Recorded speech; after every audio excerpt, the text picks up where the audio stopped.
Good morning everyone. Welcome to today's class. So in the today's class we will understand about the objectives of financial services. So in the last class we have seen the meaning, definition, scope and features of financial services. So in the today's class we will understand what are the objectives of financial services. The first and foremost objective, maintain the public confidence in the financial system. What do you mean by this ಅಂದರೆ ನಮ್ಮ financial system, ನಮ್ಮ ಹಣಕಾಸಿನ ವ್ಯವಸ್ಥೆಯಲ್ಲಿ public ಕಾನ್ಫಿಡೆನ್ಸನ್ನು ಹೆಚ್ಚಿಗೆ ಮಾಡೋಕ್ಕೆ financial services help ಮಾಡ್ತದೆ, right. So ನಮಗೆ ಬೇಕಾಗಿದ್ದಂಥ ಹಣಕಾಸಿನ ಸೇವೆಗಳು ಏನದಾವ, ಹಣಕಾಸಿನ ವ್ಯವಸ್ಥೆಯಲ್ಲಿ ಹಣಕಾಸಿನ ಸೇವೆ ಕೂಡ ಒಂದು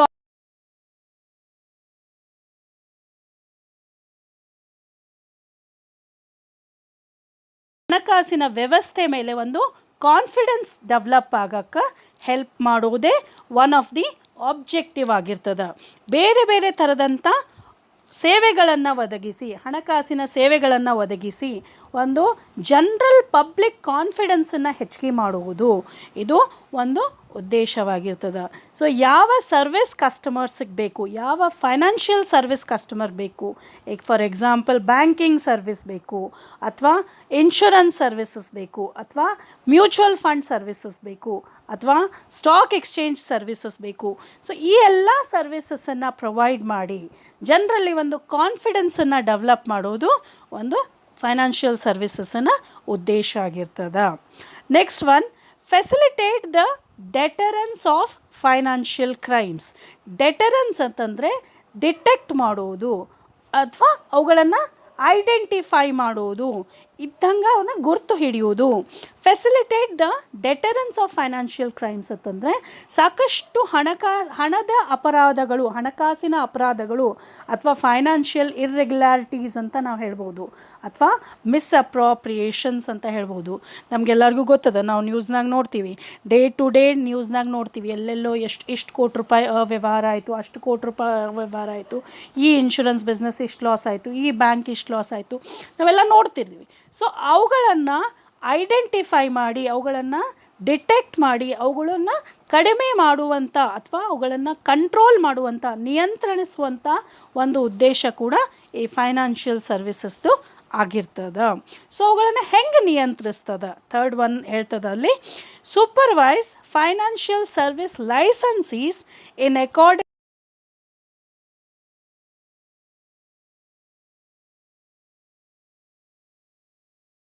ಐದನೇ ಅಂಶ ಏನದ ಅಂತಂದರೆ ಮಾರುಕಟ್ಟೆ ನಿಯಂತ್ರಕರು ಅಂತ ನಾವು ಕಲ್ತೀವಿ, ರೈಟ್. ಸೊ ಮಾರುಕಟ್ಟೆ ನಿಯಂತ್ರಕರ ಪ್ರಕಾರ ಕೆಲವೊಂದು ಲೆಜಿಸ್ಲೇಷನ್ಸ್, ಕೆಲವೊಂದು ರೂಲ್ಸನ್ನು ಫಾಲೋ ಮಾಡಬೇಕು, ಕೆಲವೊಂದು ಲೈಸೆನ್ಸನ್ನು ತೊಗೋಬೇಕಾಗ್ತದೆ ಅಥವಾ ಕಲೆಕ್ಟ್ ಮಾಡ್ಕೋಬೇಕಾಗ್ತದೆ, ಕೆಲವೊಂದು ರೆಗ್ಯುಲೇಷನ್ಸನ್ನು ನಾವು ಫಾಲೋ ಮಾಡಬೇಕಾಗ್ತದೆ, ಕೆಲವೊಂದು ಕೋಡ್ ಆಫ್ ಕಂಡಕ್ಟನ್ನು ನಾವು ಫಾಲೋ ಮಾಡಬೇಕಾಗ್ತದೆ.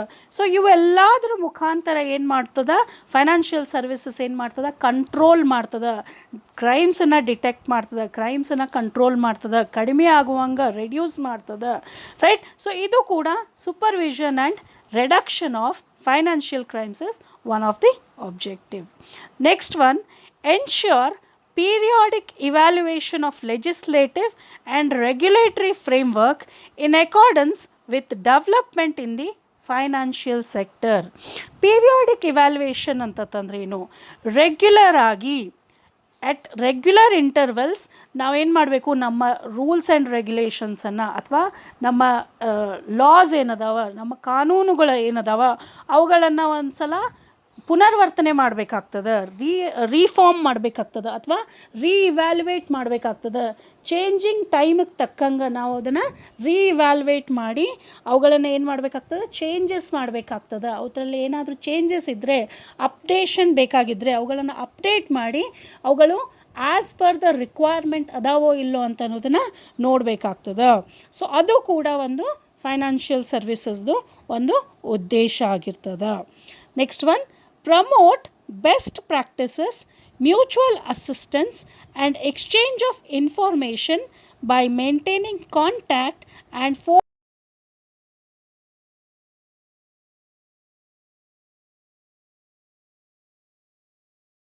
R groups relevant to its functions. ಅಂದರೆ ಬೇಸಿಕಲಿ ಇದರ ಅರ್ಥ ಏನು ಅಂತಂದರೆ, ನಮ್ಮ ಹಣಕಾಸಿನ ಸೇವೆಗಳನ್ನು ನಾವು ಕೊಡ್ಲಾಕ ಅಥವಾ ಸೇವೆಗಳನ್ನು ಒದಗಿಸ್ಲಾಕ ನಾವು ಬಹಳಷ್ಟು ಸಂಸ್ಥೆಗಳ ಜೊತೆಗೆ ಒಂದು ಕಾಂಟ್ಯಾಕ್ಟನ್ನು ಇಟ್ಕೋಬೇಕಾಗ್ತದೆ, ಒಂದು ನೆಟ್ವರ್ಕಿಂಗನ್ನು ಮಾಡ್ಕೋಬೇಕಾಗ್ತದೆ, ಅವ್ರ ಜೊತೆ ಒಂದು ಮ್ಯೂಚುವಲ್ ಅಸಿಸ್ಟೆನ್ಸ್, ಒಂದು ರಿಲೇಷನ್, ಸ್ಪೆಷಲ್ ರಿಲೇಷನನ್ನು ಡೆವಲಪ್ಮೆಂಟ್ ಮಾಡ್ಕೋಬೇಕಾಗ್ತದೆ. ಇದರಿಂದ ಏನಾಗ್ತದೆ ಅಂತಂದರೆ ನಮ್ಮಲ್ಲಿ ಮಾಹಿತಿ ವಿನಿಮಯ ಆಗ್ತದೆ. ಅವ್ರಿಗೆ ಬೇಕಾದಂಥ ಮಾಹಿತಿಯನ್ನು ನಾವು ಕೊಡ್ತೀವಿ, ನಮಗೆ ಬೇಕಾದಂಥ ಮಾಹಿತಿಯನ್ನು ಅವ್ರು ಕೊಡ್ತಾರೆ. ಸೊ ಇದರಿಂದ ಯಾವ ಮಾಹಿತಿ ಯಾರಿಗೆ ಬೇಕಾಗಿದೋ ಆ ಮಾಹಿತಿ ಸಿಗುವುದಷ್ಟೇ ಅಲ್ಲದೆ ಆ ಸರ್ವಿಸಸನ್ನು ಕರೆಕ್ಟಾಗಿ ಪರ್ಫಾರ್ಮ್ ಮಾಡೋಕ್ಕೆ, ರೈಟ್, ಒಂದು ರಿಲೇಷನ್ಶಿಪ್ ಮೇಂಟೈನ್ ಮಾಡೋಕ್ಕೆ, ಒಂದು ಸರ್ವಿಸಸನ್ನು ಕರೆಕ್ಟಾಗಿ ಒದಗಿಸ್ಲಾಕ ಸಾಧ್ಯ ಆಗ್ತದೆ. ಸೊ ಇದರಲ್ಲಿ ನಮಗೇನಾಗ್ತದೆ, ಅದು ನ್ಯಾಷನಲ್ ಆರ್ಗನೈಸೇಷನ್ನೇ ಆಗಿರ್ಬೋದು ಅಥವಾ ಇಂಟರ್ನ್ಯಾಷನಲ್ ಆರ್ಗನೈಸೇಷನ್ನೇ ಆಗಿರ್ಬೋದು. ಒಂದು ಎಕ್ಸಾಂಪಲ್ ಕೊಡ್ತೀನಿ. ಸಪೋಸಿಂಗ್ಲಿ ನಿಮಗೆ ಬೇರೆ ಕಂಟ್ರೀಸ್ ಜೊತೆ ಏನೋ ಒಂದು ಹಣಕಾಸಿನ ವ್ಯವಹಾರ ಮಾಡಬೇಕಾಗ್ಯದ. ಸೊ ಅವಾಗ ನಿಮಗೇನು ಬೇಕಾಗ್ತದೆ, ನಿಮ್ಮ ದೇಶದ ಕಾನೂನು ಅಷ್ಟೇ ಅಲ್ಲದೆ ಆ ದೇಶದ ಕಾನೂನು ಕೂಡ ನೀವು ಗೊತ್ತಿರಬೇಕಾಗ್ತದೆ. ಅದು ಯಾವಾಗ ಸಾಧ್ಯದ, ನಿಮ್ಮಲ್ಲಿ ಮಾಹಿತಿ ವಿನಿಮಯ ಆದಾಗ ಮಾತ್ರ ಸಾಧ್ಯ ಆಗ್ತದೆ, ಇನ್ಫಾರ್ಮೇಷನ್ ಎಕ್ಸ್ಚೇಂಜ್ ಆದಾಗ ಮಾತ್ರ ಸಾಧ್ಯ ಆಗ್ತದೆ. ನಿಮ್ಮ ಸಂಸ್ಥೆಗೆ ಮತ್ತು ಹೊರದೇಶದ ಸಂಸ್ಥೆಗಳಿಗೆ ಒಂದು ಸಂಬಂಧವಿದ್ದಾಗ, ಒಂದು ನೆಟ್ವರ್ಕಿಂಗ್ ಇದ್ದಾಗ, ಒಂದು ರಿಲೇಷನ್ ಇದ್ದಾಗ ಮಾತ್ರ ಇದು ಸಾಧ್ಯ ಆಗ್ತದೆ. ಸೊ ಇದನ್ನು ಯಾರು ಮಾಡ್ತಾರೆ ಅಂತಂದರೆ ಹಣಕಾಸಿನ ಸೇವೆಗಳ ಸಂಸ್ಥೆಗಳು, ಹಣಕಾಸಿನ ಸೇವೆಗಳನ್ನು ಒದಗಿಸುವಂಥ ಸಂಸ್ಥೆಗಳು ಇದನ್ನು ಮಾಡ್ತಾರೆ. ಇದ್ರ ಬಗ್ಗೆ ನಾವು ಡೀಟೇಲಾಗಿ ಯಾವಾಗ ಅರ್ಥ ಮಾಡ್ಕೋಬಹುದು ಅಂತ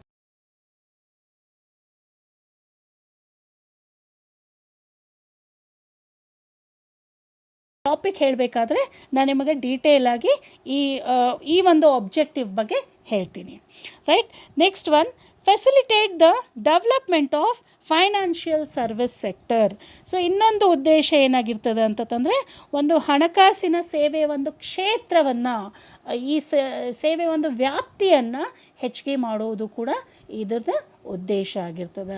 ಜಾಸ್ತಿ ಸರ್ವಿಸಸ್ಸನ್ನು ಇದರೊಳಗೆ ಇನ್ಕ್ಲೂಡ್ ಮಾಡ್ಬೋದು. ಸೊ ಈಗ ನೆಕ್ಸ್ಟ್ ಕ್ಲಾಸ್ ನೋಡ್ತೀರಿ ನೀವು ಯಾವ್ಯಾವ ಹಣಕಾಸಿನ ಸೇವೆಗಳನ್ನ ಈಗ ಆಲ್ರೆಡಿ ಪ್ರೊವೈಡ್ ಮಾಡಾಕತ್ತದ ನಮ್ಮ ಕಂಟ್ರಿಯಲ್ಲಿ, ಬೇರೆ ಕಂಟ್ರೀಸಲ್ಲಿ ಯಾವ್ಯಾವ ಸೇವೆಗಳನ್ನು ಪ್ರೊವೈಡ್ ಮಾಡಾಕತ್ತೀವಿ ಅನ್ನೋದನ್ನು ನೋಡ್ತೀವಿ. ಸೊ ಆ ಸೇವೆಗಳ ಒಂದು ವ್ಯಾಪ್ತಿಯನ್ನು, ಆ ಸೇವೆಗಳ ಒಂದು ಸಂಖ್ಯೆಯನ್ನು ಹೆಚ್ಚಿಗೆ ಮಾಡೋದು ಕೂಡ ಈ ಫೈನಾನ್ಷಿಯಲ್ ಸರ್ವಿಸಸ್ದು ಒಂದು ಆಬ್ಜೆಕ್ಟಿವ್ ಆಗಿರ್ತದೆ. Next one, importance of financial service. ಯಾಕೆ ಬೇಕು ನಮಗೆ ಫೈನಾನ್ಷಿಯಲ್ ಸರ್ವಿಸ್, ಇದರಿಂದ ಏನು ಮಹತ್ವ ಏನದ, ಫೈನಾನ್ಷಿಯಲ್ ಸರ್ವಿಸಸ್ದು ಮಹತ್ವ ಏನದ ಅಂತ ಅನ್ನೋದನ್ನು ನೋಡೋಣ. So first and foremost economic growth ಆಗ್ತದೆ. ಸೊ ಫೈನಾನ್ಷಿಯಲ್ ಟ್ರಾನ್ಸಾಕ್ಷನ್ ಆದಾಗ, ಒಂದು ಹಣಕಾಸಿನ ಒಂದು ವ್ಯವಹಾರ ಆದಾಗ ಅದರಿಂದ ಏನಾಗ್ತದೆ, ಒಂದು ಆರ್ಥಿಕ ಅಭಿವೃದ್ಧಿ ಆಗುವಂಥ ಒಂದು ಚಾನ್ಸಸ್ ಇರ್ತದೆ, ಒಂದು ಅಪಾರ್ಚುನಿಟಿ ಇರ್ತದೆ, right. So financial services as I said, ಇದೇನಾಗ್ತದೆ, ಸರ್ವಿಸ್ ಎಕ್ಸ್ಚೇಂಜ್ ಆಗ್ತದೆ. ಗೂಡ್ಸ್ ಆ್ಯಂಡ್ ಸರ್ವಿಸ್ ಎಕ್ಸ್ಚೇಂಜ್ ಆದಂಗೆ ಒಂದು ಹಣಕಾಸಿನ ಸೇವೆಗಳ ಒಂದು ವಿನಿಮಯ ಆಗ್ತದೆ. ಹಣಕಾಸಿನ ಸೇವೆಗಳ ಒಂದು ವಿನಿಮಯ ಆದಾಗ ಅಥವಾ ಒಂದು ವ್ಯವಹಾರ ಆದಾಗ ಅಲ್ಲೇನಾಗ್ತದೆ, ಆರ್ಥಿಕ ಅಭಿವೃದ್ಧಿ ಆಗುವಂಥ ಚಾನ್ಸಸ್ ಇರ್ತದೆ. Next one, promotion of savings. ನಮ್ಮ ಉಳಿತಾಯಗಳ ಹೆಚ್ಚಿಗೆ ಆಗುವುದು, ಜನರಲ್ಲಿ ಉಳಿತಾಯಗಳ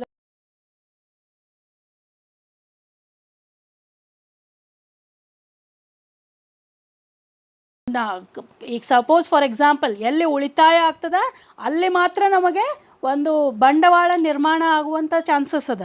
ಬಂಡವಾಳ ನಿರ್ಮಾಣ ಆದಾಗ ಮಾತ್ರ ಆ ಬಂಡವಾಳನ ನೀವು ಬೇರೆ ಬೇರೆ ಪ್ರಾಜೆಕ್ಟ್ಸ್ಗಳಲ್ಲಿ ಅಥವಾ ಬೇರೆ ಬೇರೆ ಕ್ಷೇತ್ರದಲ್ಲಿ ನೀವು ಅದನ್ನು ಹೂಡಿಕೆಯನ್ನು ಮಾಡಬಹುದು, ರೈಟ್. ಸೊ ಇದೆಲ್ಲದಕ್ಕೂ ಸಪೋಸ್ ಹೂಡಿಕೆ ಮಾಡೋಕ್ಕೆ ನಮಗೆ ಹಣ ಬೇಕು ಅಂತಂತಂದರೆ ಎಲ್ಲಿಂದ ಬರ್ತದೆ, ಅದು ಉಳಿತಾಯದಿಂದ ಮಾತ್ರ ಬರ್ತದೆ. Okay. Third one, capital formation. Yes, so ಉಳಿತಾಯ ಆದಾಗ ಹನಿ ಕೂಡಿದರೆ ಹಳ್ಳ ಅಂತ ಹೆಂಗಂತೀವಿ, ಸಣ್ಣ ಉಳಿತಾಯಗಳಿಂದ ಒಂದು ದೊಡ್ಡ ಮೊತ್ತದ ಒಂದು ಬಂಡವಾಳ ನಿರ್ಮಾಣ ಆಗೋಕ್ಕೆ ಸಾಧ್ಯ ಆಗ್ತದೆ, ಕ್ಯಾಪಿಟಲ್ ಫಾರ್ಮೇಷನ್ ಆಗೋಕ್ಕೆ ಸಾಧ್ಯ ಆಗ್ತದೆ. ಸೊ ಈ ಕ್ಯಾಪಿಟಲನ್ನು ದೊಡ್ಡ ದೊಡ್ಡ ಕಂಪನೀಸು ಅಥವಾ ಸಣ್ಣ ಸಣ್ಣ ಕಂಪನೀಸು ಯಾರೇ ಇರಲಿ, ಅವರು ತಮ್ಮ ವರ್ಕಿಂಗ್ ಕ್ಯಾಪಿಟಲ್ ರಿಕ್ವೈರ್ಮೆಂಟ್ಸ್ಗೂ, ಫಿಕ್ಸ್ಡ್ ಕ್ಯಾಪಿಟಲ್ ರಿಕ್ವೈರ್ಮೆಂಟ್ಸ್ಗೂ ಅಥವಾ ಬೇರೆ ಯಾವುದಕ್ಕೋಸ್ಕರನೋ ಅವರು ಆ ದುಡ್ಡನ್ನು, ಆ ಬಂಡವಾಳವನ್ನು ಯೂಸ್ ಮಾಡ್ಕೊತಾರೆ. Next one, creation of employment opportunities. Yes, so ಹೊಸ ಪ್ರಾಜೆಕ್ಟ್ಸ್ಗಳು ಬರ್ತಾ ಇದ್ದರೆ, ಹೊಸ ವೆಂಚರ್ಸ್ಗಳು ಬರ್ತಾ ಇದ್ದರೆ, ಹೊಸ ಕಂಪನೀಸ್ಗಳು ಬರ್ತಾ ಇದ್ದರೆ ಏನಾಗ್ತದೆ, ಜಾಸ್ತಿ ಜನರಿಗೆ ಉದ್ಯೋಗ ಅವಕಾಶ ಸಿಗುವಂಥ ಚಾನ್ಸಸ್ ಇರ್ತದೆ. ಸೊ ಒಂದು ಬಂಡವಾಳ ನಿರ್ಮಾಣ ಆಯ್ತು. ಈಗ ಫಾರ್ ಎಕ್ಸಾಂಪಲ್ ಒಂದು ಯಾವುದೋ ಒಂದು ಪ್ರಾಜೆಕ್ಟ್, ಅದು ಒಂದು ರೋಡ್ ಮಾಡೋದು, ಒಂದು 100 ಕಿಲೋಮೀಟರ್ಸ್ ರೋಡ್ ಮಾಡೋ ಪ್ರಾಜೆಕ್ಟ್ ಬಂತು, right? It is a project, it's a investment, right? ಅದು ಒಂದು ಹೂಡಿಕೆ. ಸೊ 100 ಕಿಲೋಮೀಟರ್ಸ್ ರೋಡ್ ಮಾಡೋ ಪ್ರಾಜೆಕ್ಟ್ ಬಂತು ಅಂತಂದರೆ ಅಲ್ಲಿ ಎಷ್ಟು ಜನರಿಗೆ ಎಂಪ್ಲಾಯ್ಮೆಂಟ್ ಅಪಾರ್ಚುನಿಟಿ ಸಿಗ್ಬೋದು, ಹೌದೋ ಇಲ್ಲೋ? ಸೊ ಇದರಿಂದ ಏನಾಗ್ತದೆ, it helps in creation of employment opportunities. Next one, contribution to GNP, gross national product.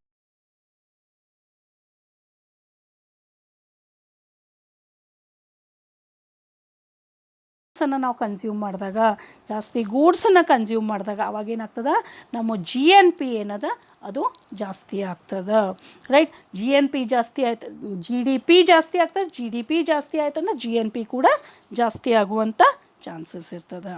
Last one, provision to liquidity. So ಇವೆಲ್ಲದರಿಂದ ಲಿಕ್ವಿಡಿಟಿ ಫಾರ್ಮೇಷನ್ ಆಗ್ತದೆ, ದ್ರವತ್ವವನ್ನು ನಾವು ಹೆಚ್ಚಿಗೆ ಮಾಡೋಕ್ಕೆ ಸಾಧ್ಯ ಆಗ್ತದೆ. ದ್ರವತ್ವವನ್ನು ಹೆಂಗೆ ಹೆಚ್ಚಿಗೆ ಮಾಡ್ತೀವಿ ನಾವು?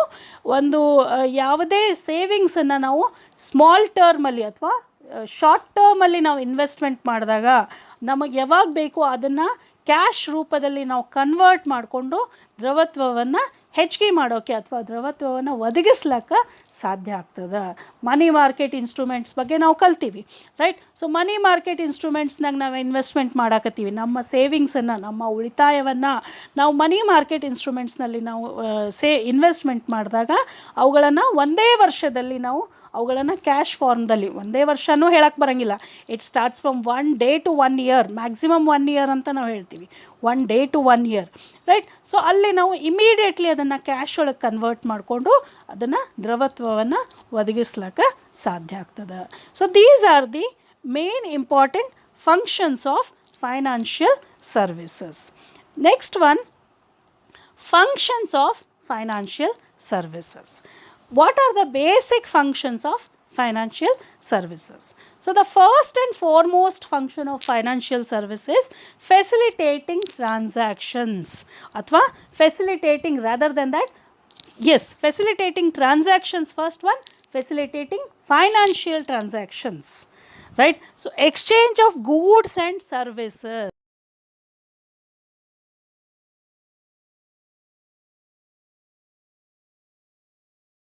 ಯೂಸ್ ಮಾಡಿಕೊಂಡು ಅದನ್ನು ಫೆಸಿಲಿಟೇಟ್ ಮಾಡ್ತೀವಿ ಅಂದರೆ ಅದನ್ನು ಒದಗಿಸ್ಲಿಕ್ಕೆ ಪ್ರಯತ್ನ ಮಾಡ್ತೀವಿ in the economy.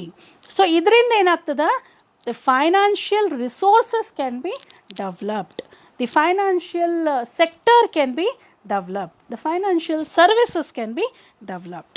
Next one, mobilizing savings for which outlets would otherwise be more limited. Okay, mobilizing savings ಅಂತಂದರೆ ನಮ್ಮ ಉಳಿತಾಯಕ್ಕೆ ಒಂದು ಹೂಡಿಕೆ ದಿಕ್ಕವನ್ನು ನಾವು ಒದಗಿಸ್ಕೊಡ್ಲಿಕ್ಕೆ ಸಾಧ್ಯ ಆಗ್ತದೆ.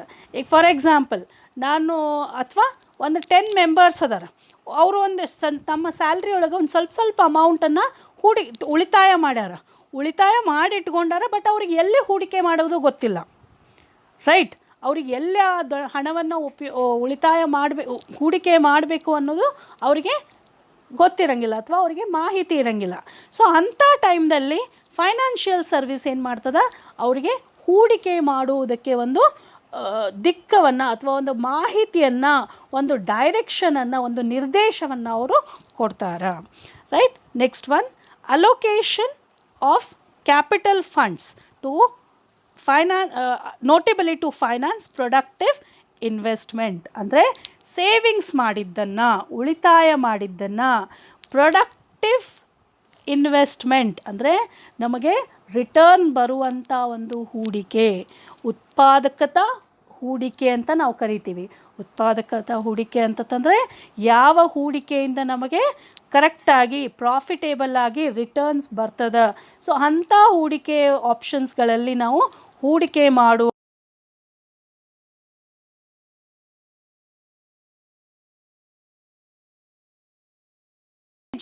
so that the funds allocated will be spent as envisaged.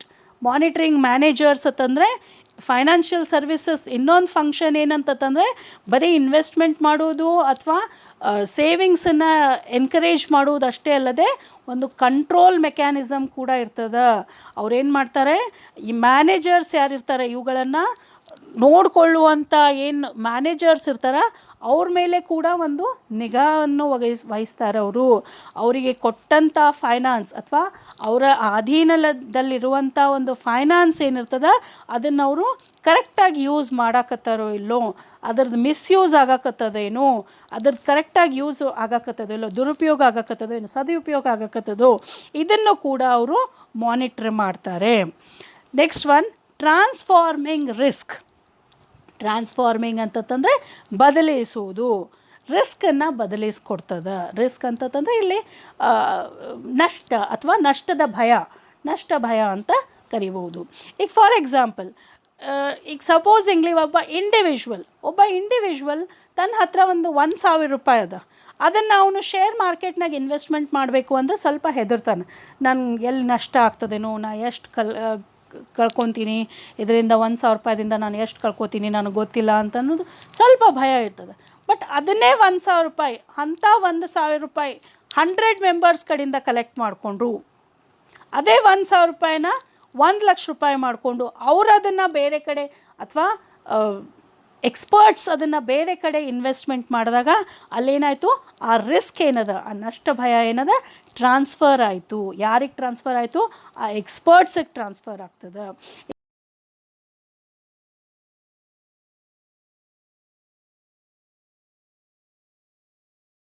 ಮಾಡ್ತೀವಿ ನಾವು ಸ್ಮಾಲ್ ಇನ್ವೆಸ್ಟ್ಮೆಂಟನ್ನು ಪೂಲ್ ಮಾಡ್ಕೊತೀವಿ, ಕಲೆಕ್ಟ್ ಮಾಡಿಕೊಂಡು ಒಂದು ದೊಡ್ಡ ಅಮೌಂಟನ್ನು ನಾವೇನು ಮಾಡ್ತೀವಿ, ಒಂದು ಪ್ರಾಜೆಕ್ಟ್ಸ್ನಲ್ಲಿ ಅಥವಾ ಒಂದು ಇನ್ವೆಸ್ಟ್ಮೆಂಟಲ್ಲಿ ಹೂಡಿಕೆ ಮಾಡ್ತೀವಿ, ರೈಟ್. ಸೊ ಇಲ್ಲೇನಾಗ್ತದೆ, ಟ್ರಾನ್ಸ್ಫರ್ ಆಫ್ ರಿಸ್ಕ್ ಆಗ್ತದೆ.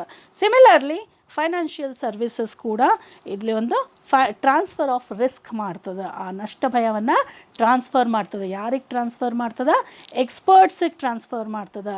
ನಾನು ಇಂಡಿವಿಜುವಲಿ ನಾನು ಅಷ್ಟು ಎಕ್ಸ್ಪರ್ಟ್ ಇರೋಂಗಿಲ್ಲ, ನನಗೆ ಗೊತ್ತಿರೋಂಗಿಲ್ಲ ಯಾವುದು ರಿಸ್ಕಿ ಅದ, ಯಾವುದು ನಾಟ್ ರಿಸ್ಕಿ ಅದ, ಅಥವಾ ಯಾವುದು ಸೇಫ್ ಇನ್ವೆಸ್ಟ್ಮೆಂಟ್ ಅದ ಅಂತ ನನಗೆ ಇಂಡಿವಿಜುವಲಿ ಗೊತ್ತಿರೋಂಗಿಲ್ಲ. ಬಟ್ ಆ್ಯಸ್ ಅನ್ ಎಕ್ಸ್ಪರ್ಟ್ ಕಂಪನಿಯವ್ರಿಗೆ ಗೊತ್ತಿರ್ತದೆ. ಅವರು ಅದನ್ನು ಎಲ್ಲ ಸ್ಟಡಿ ಮಾಡಿ ಲೆಸ್ ರಿಸ್ಕಿ ಪ್ರಾಜೆಕ್ಟ್ಸ್ನಲ್ಲಿ ಅದನ್ನು ಇನ್ವೆಸ್ಟ್ಮೆಂಟ್ ಮಾಡಿ ನಮಗೆ ರೆಗ್ಯುಲರ್ ರಿಟರ್ನ್ಸ್ ಬರೋ ಹಂಗೆ ಅವರು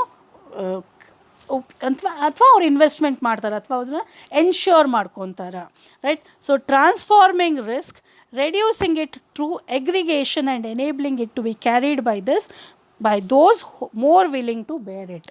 ಅದನ್ನು ಬೇರೆದವ್ರಿಗೆ ಟ್ರಾನ್ಸ್ಫರ್ ಮಾಡುವಂಥದ್ದು ಒಂದು ಫಂಕ್ಷನ್ ಕೂಡ ಫೈನಾನ್ಷಿಯಲ್ ಸರ್ವಿಸಸ್ ಮಾಡ್ತದೆ. So this is all for today's class. In the next class we will see the types of services in the financial service. ಯಾವ್ಯಾವ ಡಿಫ್ರೆಂಟ್ ಟೈಪ್ಸ್ ಆಫ್ ಸರ್ವಿಸಸ್ ಅದಾವ ಅನ್ನೋದನ್ನು ಅರ್ಥ ಮಾಡ್ಕೊಳ್ಳೋಣ. Okay, thank you.